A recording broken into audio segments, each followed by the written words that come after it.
Jumpa lagi bersama saya Namo Rajaya.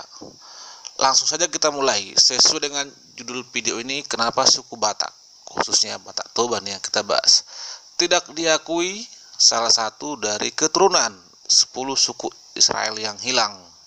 Dan kenapa pula suku-suku lain dari berbagai negara diakui dan diberi kebebasan menjadi warga negara Israel. Bahkan sudah banyak yang kembali ke Israel dan diberi fasilitas seperti yang ada dalam video ini. Ada suku-suku dari Mizoram, India bagian timur. Ada suku Yukitas dari Peru. Kemudian ada orang-orang dari Argentina, dari Eropa, dari Amerika. Kemudian ada suku Bate dari Ethiopia. Jadi kamu jangan heran kalau ada warga Israel yang berkulit hitam. Dan selanjutnya ada juga suku-suku dari Papua Nugini juga berkulit hitam. Sekarang pertanyaannya, apakah mereka yang sudah diakui itu memiliki persamaan dengan Israel? Jawabannya yang jelas iya. Sekarang kita kembali ke suku Batak. Kenapa tidak diakui? Padahal tradisi suku Batak dengan tradisi Israel kuno banyak yang sama. Seperti contohnya ada pemeliharaan silsilah atau tarombo dan marga, perkawinan yang berpariban, kemudian ada pola alam semesta itu terbagi tiga, yaitu Banua Gijang, Banua Toru, Banua Tonga. Kemudian kredibilitas atau percaya diri yang sangat tinggi, kemudian hierarki dalam pertalian semarga, kemudian ada vulgarisme yaitu sumpah serapanya yang selalu membawa nama Tuhan, kemudian ada maukal holi, kemudian ratapan atau andung-andung, dan masih banyak lagi nanti persamaannya. Belum lagi kalau dikaitkan dengan agama kuno orang Batak yaitu agama Parmalim, nanti hampir sama dengan kepercayaan Israel yaitu Yudaisme. Contohnya ada namanya Martutu Aik, yaitu pemberian nama baik ketika di hari ke-7. Kemudian Pasah Tundi, yaitu upacara kematian.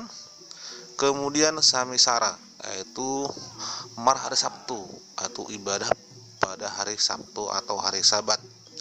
Kemudian ada Mardebata, yaitu kebaktian atau ibadah. Kemudian ada Mangan Mapait, yaitu peribadatan memohon penghapusan dosa. Kemudian ada Sipahalima, yaitu pengorbanan atau berkorban untuk penghapusan dosa. Kemudian ada lagi namanya Subang Bolon, yaitu pantangan untuk memakan daging babi, anjing, hewan liar lainnya, dan darah. Persamaan ini sudah pernah ditindaklanjuti oleh pemerintahan Israel. Pada waktu itu Perdana Menterinya Yitzhak Rabin, dan hasilnya belum sempat dipublikasikan. Beliau meninggal dunia tertembak waktu perdamaian Israel Palestina. Kemudian dibuat tes DNA secara rahasia dan hasilnya 40% persamaannya.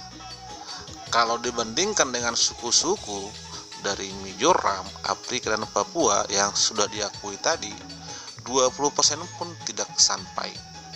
Sekarang pertanyaannya, apa hasil daripada tindak lanjut pemerintahan Israel dan tes DNA terhadap suku Batak? Dari hasil tindak lanjut tadi ataupun dari tes DNA tadi, bisa jadi suku Batak itu sudah diakui salah satu keturunan dari 10 suku Israel yang hilang, tapi dirahasiakan atau tidak dipublikasikan. Tujuannya yaitu demi keamanan suku Batak tinggal di Indonesia, dan kita sama-sama tahulah, dan ini tidak perlu dijelaskan. Pahamkan Anda kan? Yang kedua, suku Batak tidak diakui salah satu keturunan dari 10 suku Israel yang hilang. Alasan kuatnya karena suku Batak itu menolak untuk memeluk agama Yudaisme atau ganti kepercayaan dari Kristen Islam ke agama Yudaisme. Ingat, Suku-suku yang sudah diakui tadi, mereka diakui karena mereka mau memeluk agama Yudaisme dan meninggalkan agama sebelumnya. Sedangkan yang tidak mau memeluk agama Yudaisme tetap tidak diberi kebebasan menjadi warga negara Israel. Jadi, sekarang jawaban mana yang benar? Apakah jawaban pertama tadi sudah diakui atau jawaban yang kedua belum diakui? Kembali ke diri kita masing-masing. Kalau saya pribadi lebih setuju jawaban yang kedua, yaitu tidak diakui karena masalah kepercayaan. Oke, jadi jelas. Sampai di sini dulu. Terima kasih. Jangan lupa di like dan subscribe. Horas